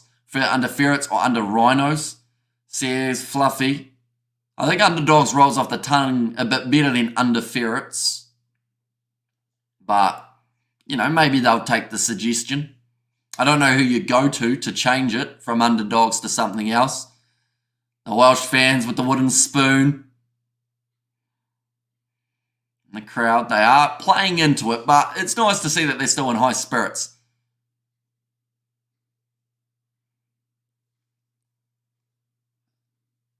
One is going into touch now for the Italians. One more try here would get them even closer to the chance of 5 points in this game. 22 minutes left. Like I said, the next game is kicking off in just over an hour's time, ladies and gentlemen. We are live on the channel starting 10 minutes beforehand. Giving you everything you need to know about that contest. Nice big attack and run from Monteioane. Now back across to the left-hand side. A little bit of a mistake. Who knew Pasta and Pizza could tame the Dragons? Says Aiden. Might have been a head collision there between Gareth Thomas and Niccolo Cannoni. Does look like he's a little bit rattled. Italy once again rolling this back with Paige Rello to go for the box kick here. Unless Wales get back into this contest soon, it does look like it's going to be a 1-foot race. 1-horse race. And that's one. And all MIA checks, my guy. And also the Dragons is flightless today. A rare sight, says Katzenell. Thomas Williams. Kenzie Martin having a bit of push and shove with one of the Italian players, who he's now got the cheap shot onto the ground with. Oh, big shot on Tommy Reffel.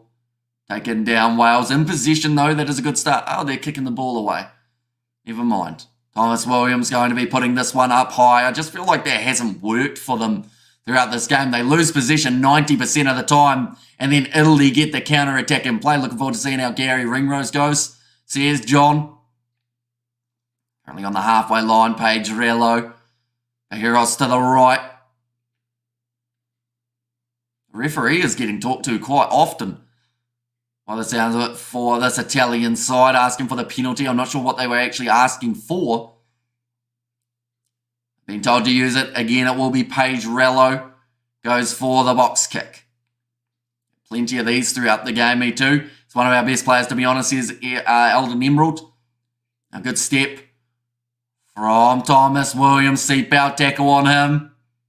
It was on the chest, they say, so it is going to be play on. Tommy Reffel now looking for the chip and chase. Wales chasing hard. Ball sits up, but then it is dropped by Mason Grady, who I think has knocked out the player who ran at him. So theoretically, Wales playing with a man advantage currently. Here goes George Norfolk. In fact, we do see another player is still down. Rain now will stop the game due to that injury. Someone tells Wales they aren't playing France. That looks like an awkward head knock there for one of the Italian players. And Mason Grady was charging straight in. And we're going to see the slow-mo here. Boom, right on the chin of Lorenzo Pani. And Grady, I'm not sure if he was asking if he was all right. It's a really ugly knock. And the thing is, Pani might actually end up with a card from this because he is very upright and it's head on head. So, you know, there's a chance that not only has he knocked himself out, but he might also end up in the scenario of head-to-head contact being a card for the Italians here. And hard Welsh head there, my guy. Clumsy tackle, says Allen. So now the referee asking whether or not they want to check for a review. I'm going to have a look at this one. 50-50, says Jimbo. Will Wales even get a point? I'd like to think so. Definitely if Italy do end up with one less man on the field. We are awful. I don't want to take anything away from Italy. Says Fleshin. It's a hard collision. The ball is available, so it does become head on head. I think this will end up as a yellow card at least in this case. And that'll give Lorenzo Pani the time to be able to go for his HIA. Okay, the referee has said both players going for the ball, it's accidental. See, I feel like in that case he knew that he wasn't going to get it. So he has some responsibility to try and pull out of that, Lorenzo Pani. And of course, when it's happening in full time, it is extremely hard to do so.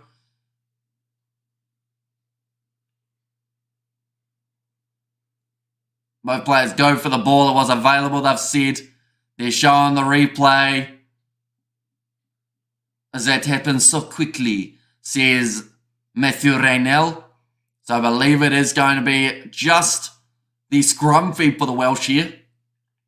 And Wales overloaded on calves, bloated Wales, says Fluffy. Now, Matthew Raynell. It will be the scrum for Wales. I don't think Lorenzo Pani can continue in this match. He's kind of going like this with his eyes. Nah. He's given the thumbs up and he's going to continue this match. That's surely an HIA with how he's been hit there. Currently, as it stands, Italy would be in 5th place. They get themselves 2 more tries throughout the last 20 minutes of this contest. They will move into 3rd at this stage of the comp.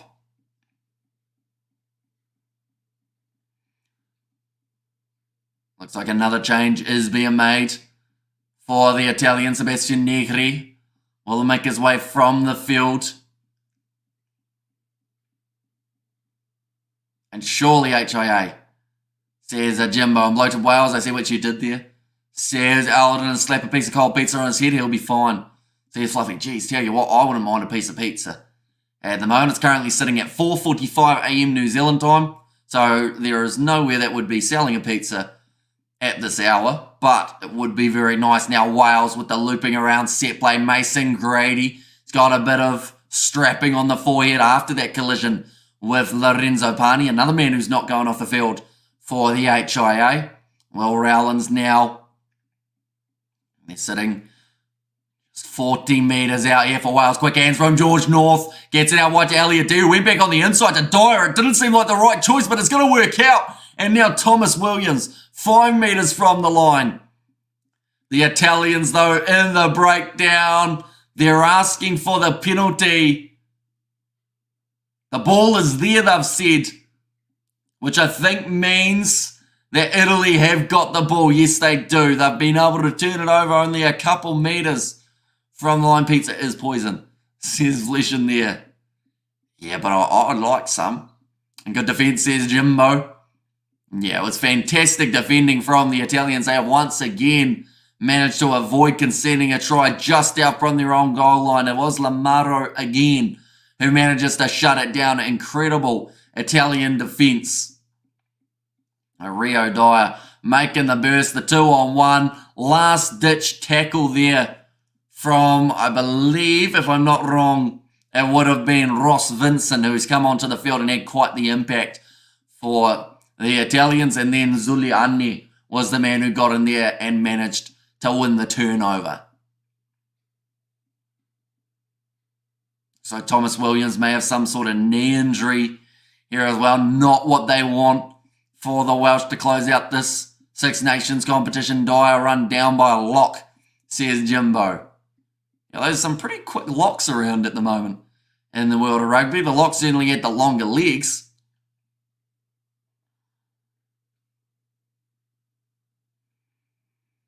Welsh baby smiling in the front row. Italy are definitely winning this. Can't see Wales making a massive comeback at this point, says Eldon. Yeah, I think they're just running out of time, really. Looks like they are going to make the change now. It's going to be Kieran Hardy onto the field. That is to replace Thomas Williams, who is limping off the field, but he is walking himself. So that is slightly good news. Oh, they tried to take that one quickly. The referee was still standing in front. They have to wait until Thomas Williams has made his way from the pitch. And great defence by Italy. Says Brian there as well. Yeah, see, he's still only halfway off the field, Thomas Williams. So as much as Wales wanted to take it quickly, yeah, that was when the knee went. Unfortunately, just ended up kind of straightening the power of Ross Vincent, driving him into the ground, did cause his knee to give way. Now Elliot D throws to the front, nicely claimed by Wales. This is their chance to get back into the contest, but they have to do it soon. Only 17 minutes left on the clock. Good defending from the Italians once more. Now 3 metres out, Wainwright drops it short to Duff Jenkins. Been on the field throughout this whole game, but that is the first time that we've actually said their man's name around the side again. It is going to be the big loose air prop advantage in favour of the Welsh, Aaron Wainwright. At the ball. Here goes George North in his 50th try on the horizon. Wouldn't mind crossing the try in his final matchup. Come on, Wales, says Jimbo. As all the rugby players from the 60s, 70s, 80s are all brain damaged. Says Fluffy, quite a few. That's close to getting over the try line for Wales. They're going to check it for Matthew Raynell because he said that they are held up. How long left in the match? So another 17 minutes remaining in this contest. And of course, we've got that break of about maybe from there 30 minutes, and then we are back into the action. Okay, they want to check the grounding. They already had the offside advantage for the Welsh. And they come on right now, benefits of doubt ye, says Blues Nate. So we're going to get to see the slow motion replay. We can't see it from that angle as there is an Italian defender in the way. Oh, hang on. Hang on, that ball is down on the line. This could be a try for Wales. Would start what will have to be a perfect comeback. Great defence, says Gus. Yeah, that looks grounded. We're going to see it from this angle now to see whether or not he actually had the ball in his hands or whether he has dropped it. That was close to dropped. But I think he might still have just enough control of that ball.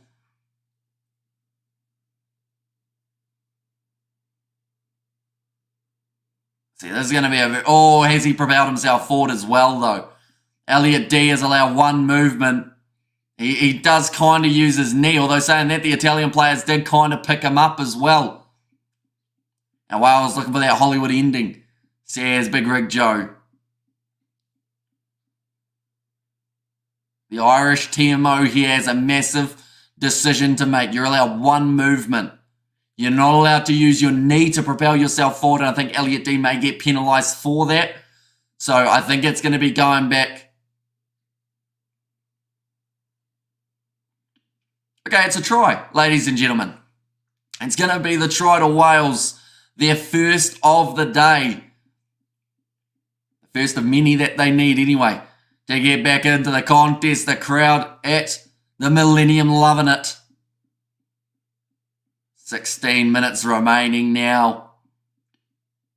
They're slowly getting back into this contest. The crowd being fired up. Elliot D fired up for getting his first try of the match. How's it, Hamish? Says David Dempster. Welcome in, mate. Hope you're doing extremely well. Now, Wales are considered as the $5 underdogs in this contest. In fact, $4.60, so it's changed drastically. Momentum is in favour of the men. We're in the red kit. Can they finish the job, though? That is the big question. Our scoreboard, AFK, all good. Says Blues Nate, there we go. It has now kicked itself in the guts. Lots of time to get 2 more. Says Jimbo, and of course Italy still need the 2 more tries to have a good chance of finishing highest in the Six Nations that they ever have. But now, Polo Garbisi. The ball on high from Germany, but late coming off the hill today. Says Ta. Another penalty this time goes the way of Wales. Momentum heavily in their favour. And thank you, says Blues Nate. Yeah, high tackle, 16 blue. That will be Lucchesi, who's been penalised for that one. But once again, put into touch by Wales. Hello, Germany, says Krampus. I've said this line out has to be perfect for the Welsh. In fact, the rest of this game has to be perfect for this Welsh side. Back into the midfield, Costello. The inside ball away to Tommy Reffel. Kieran Hardy, pressure being put on him. Come onto the field for the Thomas Williams injury, and since then they have been able to score themselves their first try. Good tackle made on Cameron Winnett by Garbisi. Now in behind, there's a bit of space opening up on the outside here. George North one-on-one. Managed just a big page Rello, but has to step inwards, which then allows more Italian defenders to get to where they needed to be. On your shoulder, says Matthew Reynell. And now it's going to be the penalty for hands down in the breakdown. Tell you what, Wales are in this at the moment. They are $4.80 underdogs. It would only take 1 more try to get them back into a position where the win is on the cards. Like they're saying, it is building the momentum for the Welsh. They're looking dangerous here, and they are 25 metres out from the line with the line out. 14 minutes remaining. Second half. In terms of the percentages, a lot of this game has been played definitely in the second half inside of the Italian half. Thrown in, nicely claimed, but it's the knock on from the big boy. At number 20, makes the mistake for Mackenzie Martin. If Italy lose, they have to leave forever, says Krampus, but it is the knock on from the youngster Mackenzie Martin. This gets dropped out perfectly. Should have been held on to. Maybe was looking around the breakdown, looking at where he wanted to run, rather than catching that ball first. 59%.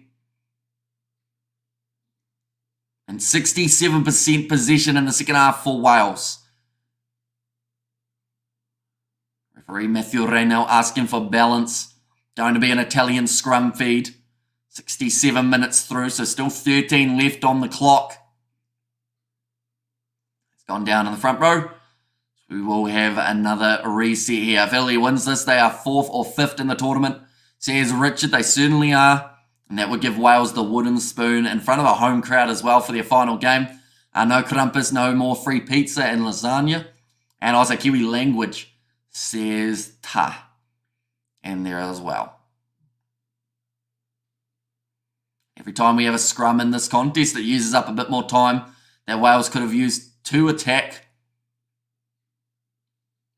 Who knows if they had scored that last try. Could have been all different. You was doing Kiwi language on the hill, says Krampus. I feel like at this point, Tar, you're probably realising that Krampus, he's a lost cause. And that whatever you say, you're still going to have to answer another question. 9, says Fluffy. Now going to the right-hand side here, Polo Garbisi. Tarbro with a thumbs up from Blues Nate. Yeah, Wales don't have enough time for 2 more successful attacks. I don't know about that. Still time left on the clock. It only takes 1 good play, and they're back within the 7. People don't make sense. Irish says Krampus. No, you just don't understand the lingo, Krampus. Pedrello now puts it high again. Nicely taken by Cameron Winnett, tackled by Lina. 11 minutes remaining. Kieran Hardy goes off to Mackenzie Martin, who has been able to take that catch. I asked what they were doing on the hill and they said Kiwi language. So yeah, that like any person who understands English would know that that is a reference to just something that Kiwis say. But like I guess that didn't quite hit your brain in that regard. But yeah, like it's a Kiwi slang, pretty much. Which I think most people got. 11 minutes remaining. Italy have got themselves a penalty here. They take the 3 points from 41. I'm not a Kiwi, you moron. Literally though, Kiwi language. You know that Kiwi means New Zealander because you said I'm not a Kiwi. So surely like that hit your peanut-sized brain. Are we jinxing it? Says Robert. And Lol says Fluffy. Now 10 minutes remaining. They will be going for the 3. Why would non-Kiwi understand Kiwi language? But you misunderstood when he said Kiwi language. You understand those 2 words, obviously, because you've mentioned it 4 times. So that was the part where I guess it stopped reaching the cogs. Polo Garbisi now to line up this kick. Don't be an egg, says Fluffy. Do you understand that one, Krampus, or is that also outside of your dictionary? That kick has gone over from Garbisi, though, so that now makes the score 7 points to 21. And growing trees 7 the environment, but on the hill, says the Blues Nate. And now for Wales, the chance of a draw is more likely in this contest than a win, but they would need 2 converted tries throughout the last 10 minutes of this contest. Ireland will beat Scotland. Watch, says it is there from Keenan. Of course, they come in as favourites for that contest at the Aviva, St. Paddy's Day. If they lost it, like I mentioned earlier on, like that would be, like, yeah, it wouldn't be good for Ireland, but I believe they'll get the job done. Oh, yeah, good day, Hamish. You didn't even know how to make wine, says Krampus. And Italy not losing this, says Jimbo. And low frame rate, says Ta. Now going back across to the left-hand side. It stayed on the tee, says Gus. Now using this one quickly. Hardy, almost an interception for Lewis Line. He's disappointed to have not taken that catch. If he had, it probably would have been a runaway try for the Italians. This is how everything can go in Italy, says Stretch Fletcher. But yeah, both hands on that OMG, says My Bad Gaming.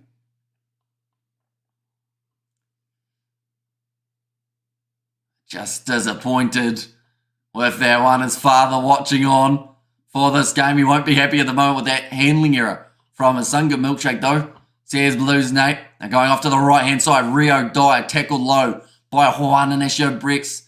That's it, I reckon, 21-7. Tell you what, the Italians though have got themselves another penalty.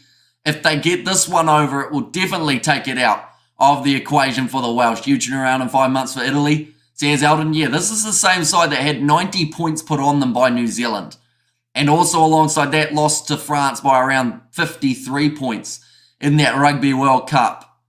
Like, they have had a massive, massive change in such a short time, but it is going to be a kick now. They'll be disappointed in themselves here, Wales. They are now considered $36 underdogs in this contest. They were only $5 underdogs about 5 minutes ago. It has, of course, drastically changed.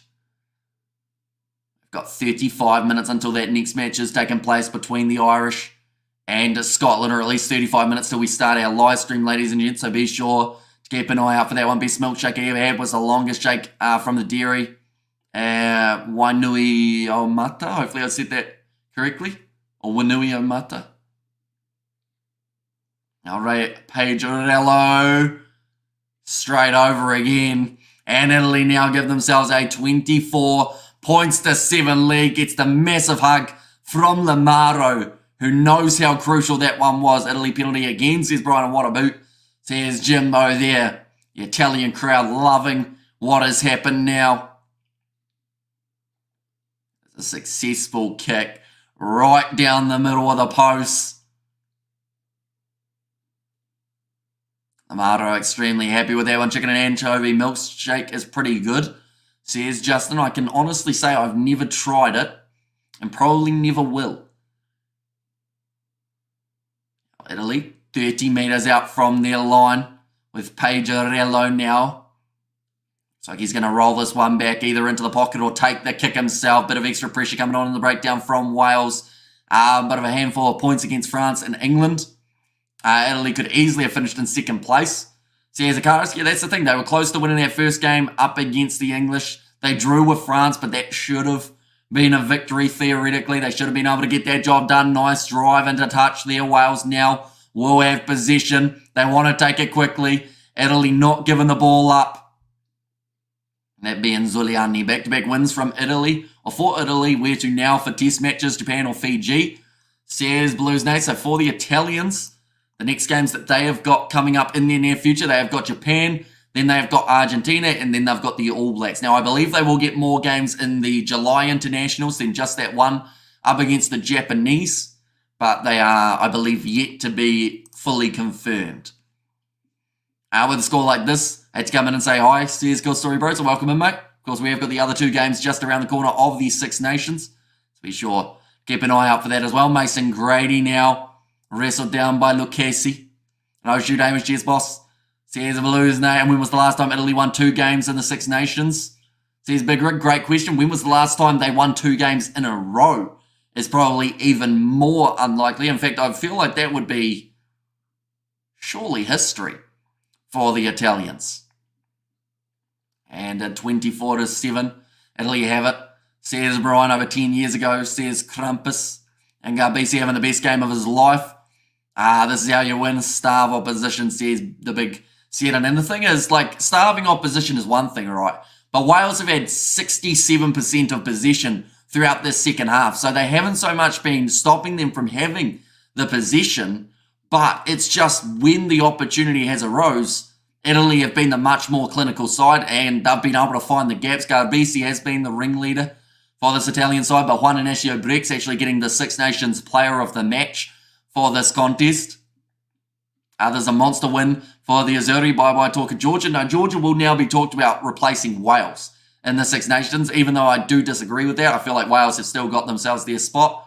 But yeah, much more competitive Six Nations for the Italians than the past that we have seen. Big scrum, although the penalty does actually go the way of Wales.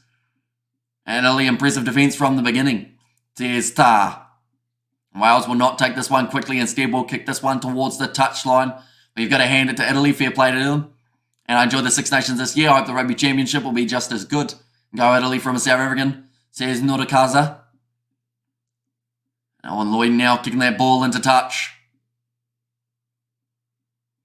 Warren Gatlin, they are just showing him on the big screen now.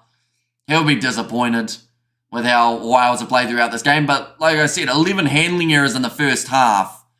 Like, the coach can't help that. And got him out of the beer. This is awful, says Fleshin. Of course, 2 more games of the Six Nations just around the corner. Hopefully, you will be enjoying those ones. Fleshin. This one's Scotland versus Ireland. That is in 40 minutes' time. Now 3 minutes remaining.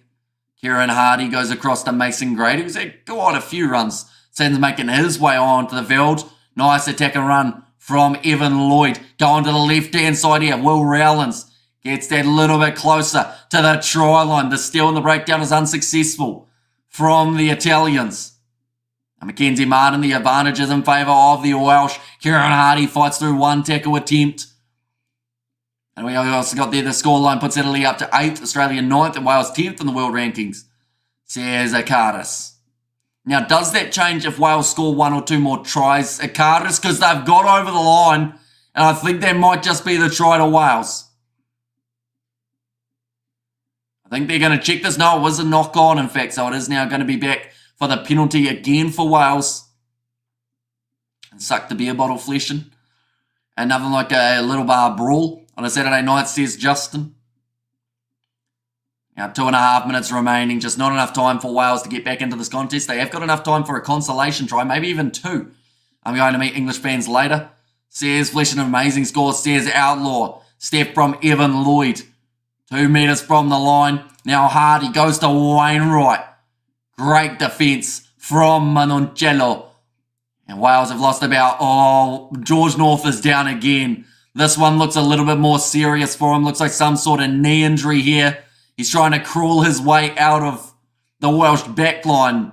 But this is definitely not the game for George North that he wanted for his last of the career. And let's go Italy, says Enrico. Of course, his international career is going to play in the French D2. Mason Grady, another good carry. Now short side, Mackenzie Martin. Hardy got 5 gifted memberships from Jimbo. Again, thank you very much, mate. Greatly appreciated for your generosity. Wainwright gets over. No, he doesn't. He does just get held up short. Cook the man some eggs, says Justin. Hope Italy is a threat for the whole tournament in 2025. Says Big Rig Joe. And losing at home is bad, but worse in Cardiff. Principality is a great stadium, says David Dempster. I hope he's okay, says Gus. Now they're flattened out over the try line. Will Rowlands is the man who has scored it.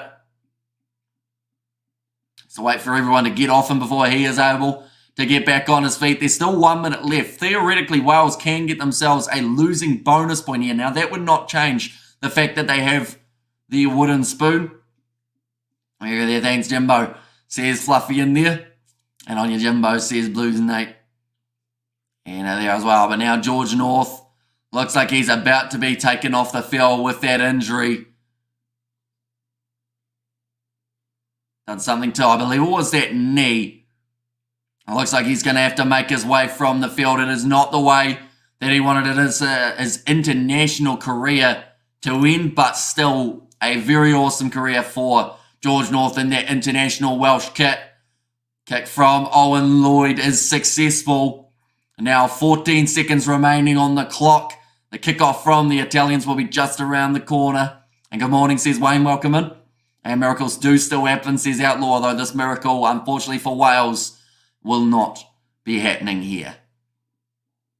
The full-time siren has now just about sounded. The crowd on their feet showing appreciation for George North.